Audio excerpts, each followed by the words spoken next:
Egypt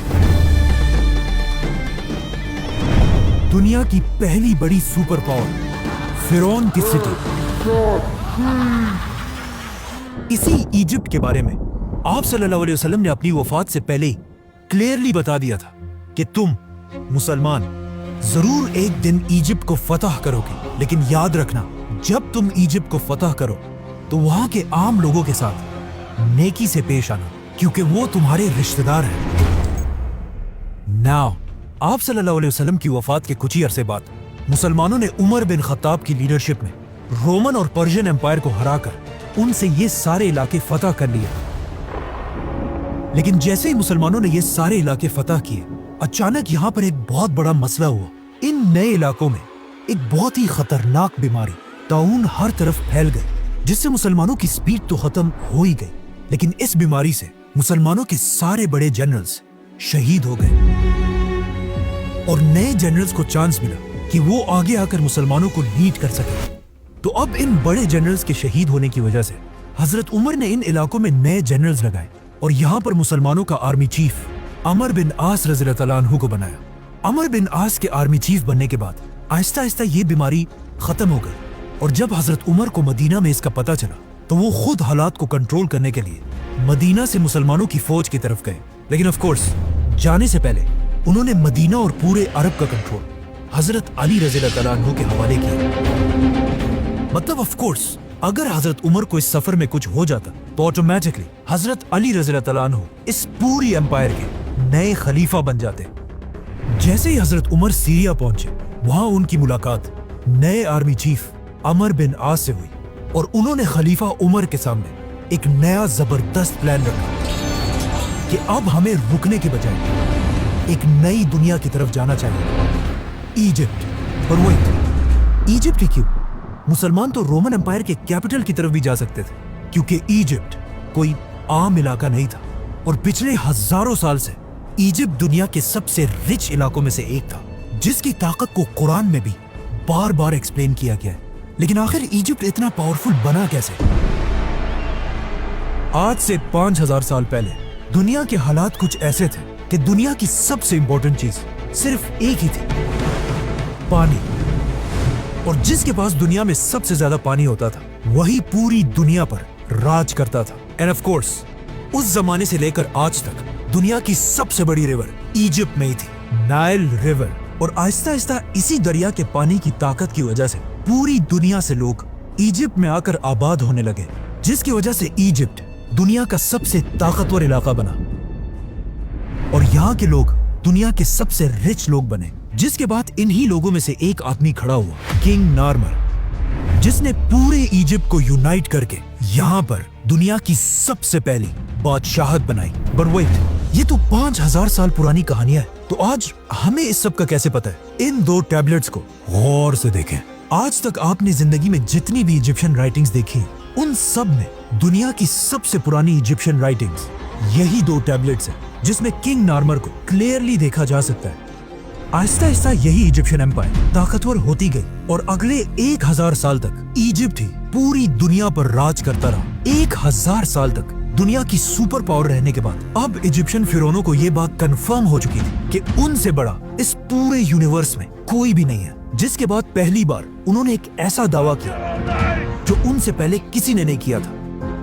Egypt کے فرعون نے اپنے آپ کو بادشاہ نہیں بلکہ خدا کہا، اور ان فرعونوں نے ایجپٹ میں ایک ایسا ریلیجن بنایا کہ فرعون تو دنیا میں ایک خدا ہے، لیکن تم عوام صرف اور صرف تبھی جنت جا سکتے ہو جب تک تم اپنے خدا فرعون کے غلام رہو، تاکہ کبھی بھی ایجپٹ کے لوگ فرعون کے خلاف بغاوت نہ کر سکے. تو اب پورا ایجپٹ فرعونوں کی عبادت کرنے لگا. لیکن آہستہ آہستہ ان فرعونوں کے ریلیجن میں بھی کچھ چینجز آنے لگی، اور آخر یہاں پر ایک بہت ہی عجیب کانسیپٹ آیا کہ ہر فرعون خدا نہیں ہے، بلکہ صرف وہی فرعون خدا رہے گا جس کا جسم اس کے مرنے کے بعد بھی ہمیشہ کے لیے ٹل دی اینڈ آف ٹائم بالکل ٹھیک ٹھاک رہے.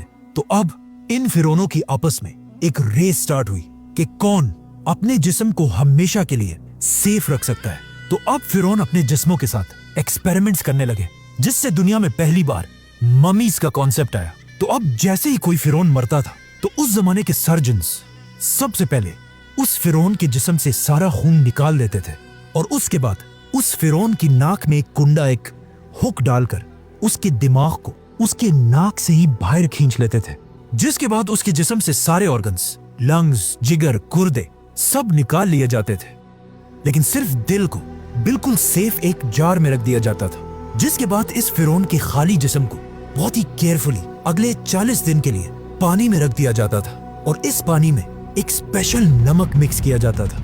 40 दिन के बाद फिरौन को निकालकर उसके खाली जिस्म को रेत से भर दिया जाता था, ताकि वो हमेशा के लिए अपने सही शेप में रहे। और फिर फाइनली फिरौन के जिस्म पर तेल और हनी लगाकर उसके जिस्म पर हमेशा के लिए व्हाइट पट्टियां बांधी जाती थी, और फिर उसे एक बहुत ही महंगे ताबूत में बंद कर दिया जाता था। इस ताबूत में फिरौन के जिस्म के साथ साथ खाने पीने की चीजें, बहुत सारा सोना और मोस्ट इम्पोर्टेंटली उसका दिल उसके साथ दफना दिया जाता था। आहिस्ता आहिस्ता मरने के बाद हर फिरौन अपनी मम्मी बनाने लगा, और ये बिल्कुल एक आम सी बात बन गई। तो अब मरने के बाद खुदा बनने की ये रेस मम्मी से भी आगे निकल गई, और आने वाले नए फिरौन सिर्फ मम्मीज ही नहीं बल्कि अपने मम्मीज के ऊपर बड़ी बड़ी बिल्डिंग्स बनाने लगे, जो पहले पहले तो सिर्फ नॉर्मल बिल्डिंग्स और टेम्पल्स थे, लेकिन आहिस्ता आहिस्ता ये बिल्डिंग्स बड़ी होती गई, और इस तरह दुनिया में पहली बार पिरामिड्स का कॉन्सेप्ट आया। तो अब जो भी फिरौन मरता था वो अपनी ममीज पर एक से बढ़कर एक बड़े बड़े पिरामिड्स बनाने लगे, और हर फिरौन ये चाहता था कि उसका पिरामिड पिछले फिरौन से भी बड़ा पिरामिड हो। और आहिस्ता आहिस्ता ये पिरामिड्स इतने बड़े हो गए कि आखिर एक फिरौन खुफू ने आज से 4,500 साल पहले दुनिया का सबसे बड़ा पिरामिड बनाया, the great pyramid of Giza. जब ये पिरामिड बनाया गया, ये उस जमाने में दुनिया की सबसे बड़ी बिल्डिंग थी, और अगले 3,500 साल तक दुनिया की सबसे बड़ी बिल्डिंग का टाइटल इसी पिरामिड के पास था। लेकिन 3,500 साल बाद आखिर इस पिरामिड का रिकॉर्ड लंदन के इस चर्च ने तोड़ दिया। लेकिन ये चर्च भी ज्यादा अरसा अपनी जगह पर खड़ा नहीं रह सका, और इसके गिरते ही पिरामिड दोबारा दुनिया की सबसे बड़ी बिल्डिंग बनी। लेकिन आने वाले वक्तों में आईफल टावर और बाकी बिल्डिंग्स ने पिरामिड्स का ये रिकॉर्ड तोड़ दिया। आज दुनिया की सबसे बड़ी बिल्डिंग बुर्जुल खलीफा है, we all know that, जिसकी हाइट तो सबसे ज्यादा है, लेकिन वजन के हिसाब से अगर 12 बुर्ज खलीफा को मिला लिया जाए तब भी ये एक पिरामिड ज्यादा भारी है। मतलब ये पिरामिड इतना बड़ा है कि इस पिरामिड के अंदर 2000 बड़ी बड़ी ट्रक्स आसानी से पार्क की जा सकती है। नाउ सारे फिरौन ये पिरामिड्स तो बना ही रहे थे, लेकिन इन पिरामिड्स को बनाते हुए उन्हें इस बात का पता नहीं चला कि इनको बनाने के लिए बहुत ज्यादा पैसा खर्च होता था। इसीलिए ये पिरामिड आज दुनिया का सबसे बड़ा पिरामिड है, और इस पिरामिड के बाद आने वाले पिरामिड्स का साइज आहिस्ता आहिस्ता छोटा होने लगा। और सिर्फ पिरामिड्स ही नहीं बल्कि इन पिरामिड्स की वजह से पूरी इजिप्ट की इकोनॉमी भी कमजोर होने लगी, और हजारों साल में पहली दफा ऐसा लग रहा था कि फाइनली इजिप्ट अपने सुपर पावर होने का टाइटल खो देगा। जैसे इजिप्ट की इकोनॉमी बहुत ही कमजोर हुई, ये एग्जैक्टली वही टाइम था जब मिस्र के बाजार में एक छोटा सा बच्चा गुलाम बनाकर बेचा जा रहा था। लेकिन ये बच्चा बाकी सारे बच्चों से बिल्कुल डिफरेंट था, मतलब उस जैसा खूबसूरत वहाँ कोई भी नहीं था, जिसकी वजह से इस बच्चे को मिस्र के एक बहुत ही पावरफुल मिनिस्टर ने अडॉप्ट कर लिया, और फिर आगे जाकर यही गुलाम बच्चा यूसुफ अलैहिस्सलाम पूरे इजिप्ट का प्राइम मिनिस्टर बना।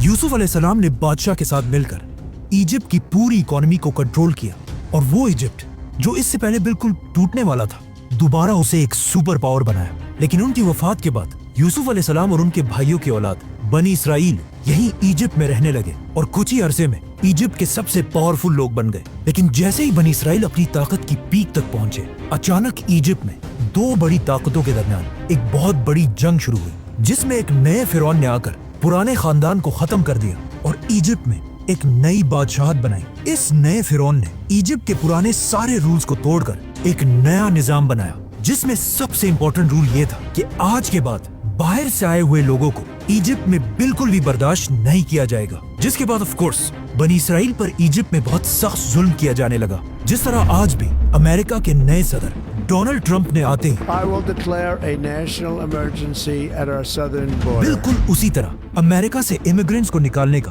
प्लान बनाया है। अब इजिप्ट के सारे बनी इसराइल को नए फिरौन ने आते ही बनी इसराइल के सारे कारोबार बंद कर दिए और उन्हें अपना गुलाम बना दिया, और इसी तरह अगले 400 साल तक बनी इसराइल इजिप्ट के लोगों के गुलाम रहे।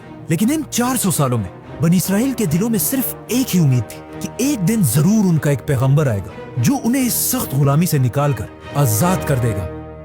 और एग्जैक्टली ऐसा ही हुआ। 400 साल बाद अचानक एक दिन फिरौन के पास एक नजूमी आया और उसने आकर फिरौन को बताया कि बहुत जल्द इजिप्ट की जमीन पर एक बच्चा पैदा होगा जिसका ताल्लुक बनी इसराइल के खानदान से होगा, जो तुम फिरौनों की इस 3000 साल की एम्पायर को खत्म कर देगा।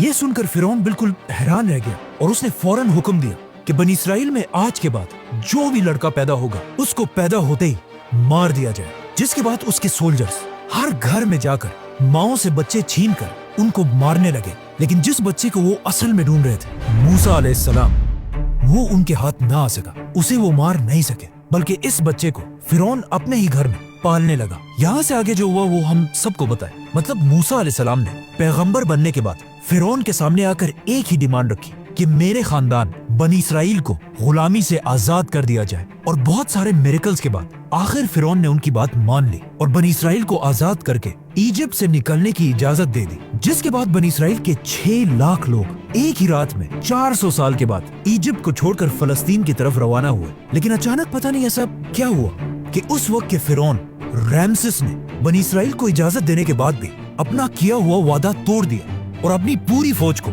जंग के लिए तैयार होने का हुक्म दिया। जिसके बाद रैमसेस अपनी फुल ताकत के साथ मूसा अलैहिस्सलाम का पीछा करने लगा।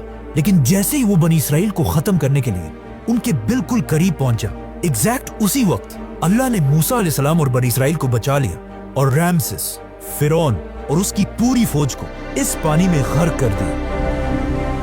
अब यहाँ पर एक बहुत बड़ा मसला है कि मूसा अलैहिस्सलाम का जिक्र इजिप्ट की पूरी हिस्ट्री, टैबलेट्स, राइटिंग्स में कहीं भी नहीं है। मूसा अलैहिस्सलाम की स्टोरी हमें सिर्फ बाइबल और कुरान में मिलती है। लेकिन एक चीज हिस्ट्री और इन आसमानी किताबों में कॉमन है। मतलब आज दुनिया का हर हिस्टोरियन इस बात को मानता है कि मूसा अलैहिस्सलाम के दौर के फिरौन रैमसेस के मरने के बाद इजिप्ट कभी भी दोबारा अपने पैरों पर खड़ा नहीं हो सका। मतलब मूसा अलैहिस्सलाम ने सिर्फ एक फिरौन को नहीं बल्कि इजिप्ट के पिछले 3000 साल की हुकूमत को हमेशा के लिए खत्म करने की शुरुआत की थी। रैमसेस इजिप्ट का आखिरी बड़ा फिरौन था जिसने अपने आप को और अपनी पूरी फौज को अपने गुरूर की वजह से खत्म कर दिया था। जिसके बाद पूरी दुनिया को यह समझ आ गई कि फिरौन कोई खुदा नहीं बल्कि सिर्फ एक आम इंसान है। जिसके बाद यहाँ से पहली दफा इजिप्ट अपना सुपर पावर का टाइटल आहिस्ता आहिस्ता खोने लगा और यहाँ के हालात इतने खराब हुए कि आज तक इस दौर को डार्क एजेस के नाम से याद किया जाता है। जिसके कुछ ही अरसे बाद इजिप्ट के पास फलस्तीन में दुनिया की एक नई सुपर पावर सामने आई जिसके बादशाह का नाम था सुलेमान अलैहिस्सलाम। इसी तरह आने वाले वक्तों में इजिप्ट की ताकत कमजोर होती गई और इतनी कमजोर हुई कि बहुत सारी एम्पायर्स ने यहाँ पर हमला करके इसे फतह किया, जिनमें से एक बादशाह का नाम था अलेक्जेंडर द ग्रेट।